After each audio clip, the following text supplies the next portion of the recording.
धमाल मम्मा चिड़िया TV. Please हमारे channel को सब्सक्राइब कर लीजिए। बारिश में कौवा परिवार। ये कहानी एक हरे भरे जंगल की है जहाँ कई सारे पशु पक्षी अपना जीवन बसर कर रहे थे। उसी जंगल में एक कालू नामक कौवा अपने परिवार के साथ एक छोटे से घोंसले में रहता था। कालू कौवा बहुत ही आलसी किस्म का पक्षी था।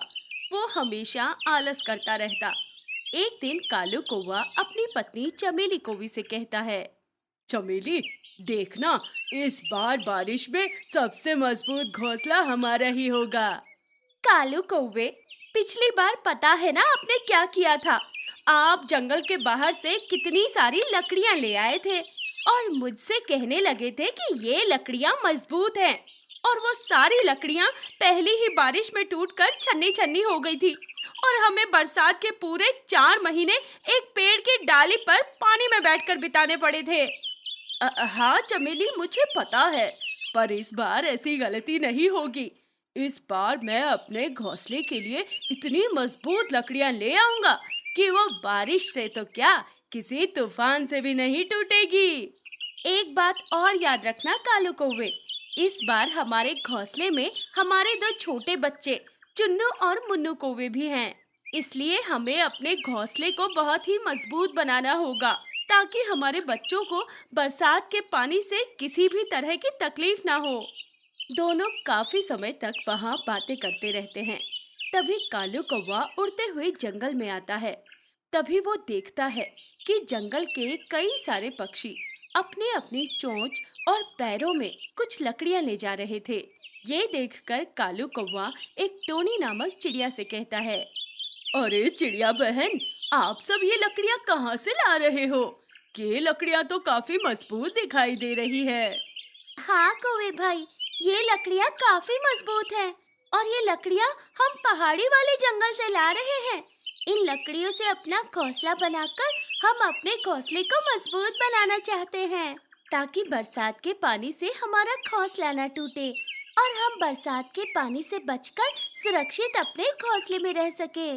अच्छा, मुझे भी चाहिए ये मजबूत वाली लकड़ियाँ।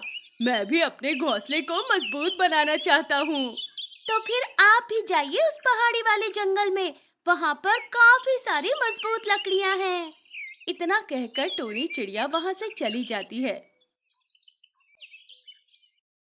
क्या? अब पहाड़ी वाले जंगल से?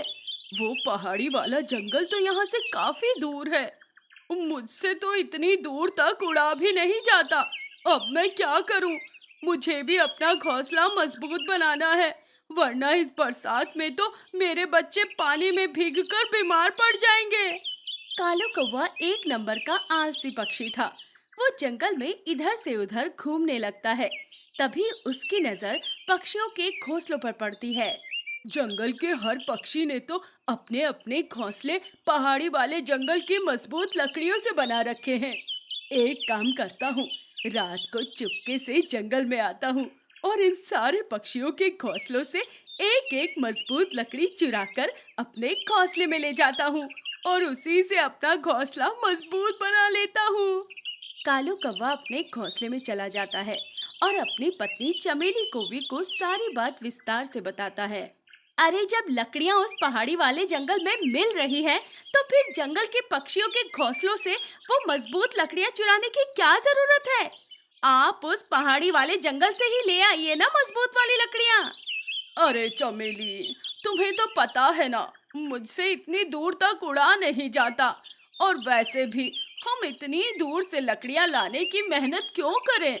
मैं रोज रात को जंगल में जाऊंगा और चुपके से पक्षियों के घोंसलों से वो मजबूत वाली पहाड़ी लकड़ियां एक एक करके चुरा कर लाता जाऊंगा। अच्छा, आप आधी रात के समय जंगल में जाएंगे।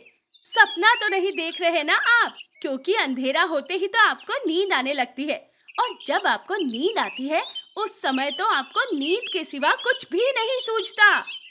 मैं जाऊंगा चमेली, तुम चिंता मत करो। देखते ही देखते रात हो जाती है। कालू कौवा आधी रात तक अपने घोंसले में जागता रहा। कितनी थकान लग रही है, ऊपर से नींद भी इतनी ज्यादा आ रही है। मन कर रहा है सो जाऊं, पर क्या करूं? मजबूत वाली लकड़ियां भी तो लाने जाना है। कालू कौवा अपने घोंसले से उड़कर टोनी चिड़िया के घोंसले में आता है। टोनी चिड़िया घोंसले में सोई हुई थी। ये देखकर कालू कौवा टोनी चिड़िया के घोंसले से वो मजबूत वाली लकड़ियां निकालने लगता है कि तभी कौवे को थकान महसूस होने लगती है। आह, कितनी थकान लग रही है। ऊपर से नींद भी इतनी ज्यादा आ रही है। एक काम करता हूँ, कुछ समय के लिए इस चिड़िया के घोंसले में ही लेट जाता हूँ।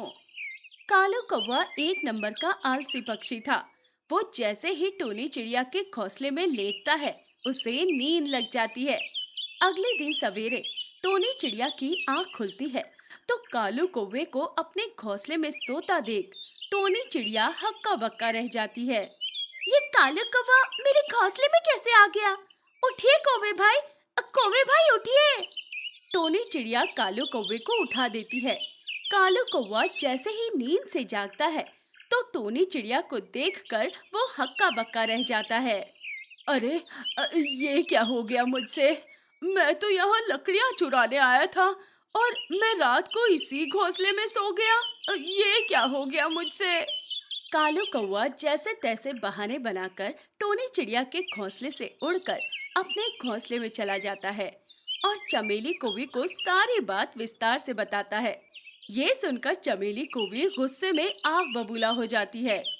मुझे तो पता ही था कि आप ऐसा ही कुछ करोगे। मैं आपकी नस नस से वाकिफ हूँ। कोई बात नहीं चमेली, मैं आज रात फिर से जंगल में जाऊंगा और इस बार पक्का किसी न किसी पक्षी के घोंसले से वो मजबूत वाली लकड़ियां लेकर ही आऊंगा। उसके बाद कालू कौवा रोज रात को जंगल में जाने लगा और हर दिन अलग अलग पक्षियों के घोंसले में जाकर लकड़ियां निकालते निकालते उन्हीं पक्षियों के घोंसले में सोने लगा। देखते ही देखते कई दिन बीत जाते हैं। चमेली कौवी कालू कौवे को बोल बोल कर थक चुकी थी, पर कालू कौवा उस पहाड़ी वाले जंगल में लकड़ियां लेने जाता ही नहीं था। जैसे तैसे बारिश का मौसम आ जाता है। अचानक एक दिन तेज तूफानी बारिश होने लगती है। इस तूफानी बारिश में कालू कौवे का पूरा घोंसला टूट जाता है और कालू कौवा अपने परिवार के साथ पेड़ की डाली पर बारिश के पानी में भीगते हुए कांपने लगता है। पड़ गई आपको ठंडक। रोज रोज कहते आ रही थी आपसे कि जाइए पहाड़ी वाले जंगल से मजबूत लकड़ियां ले आइए, पर नहीं, आपके सर पर तो पक्षियों के घोंसले से लकड़ियां चुराने का भूत सवार था। एक रात तो ठीक से आप जाग नहीं सकते और चले लकड़ियां चुराने। अब बैठे रहिए 4 महीने तक बारिश के पानी में भीगते हुए, और बाकी पक्षी देखिए कैसे मजे से सो रहे हैं अपने घोंसलों में। अब तो उस पहाड़ी वाले जंगल में एक भी मजबूत लकड़ी नहीं बची होगी।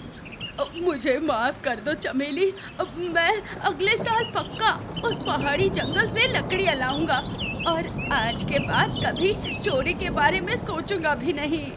तो देखा बच्चों आपने कैसे एक बेवकूफ कौवे के कारण आज उसका पूरा परिवार कितनी बड़ी समस्या में फंस गया। अब कालू कौवे को पूरे 4 महीने बारिश के पानी में भीग कर ही बिताने पड़ेंगे। अगर वो पहले ही लकड़ियां लाने चला जाता तो आज उसके साथ ये सब ना होता।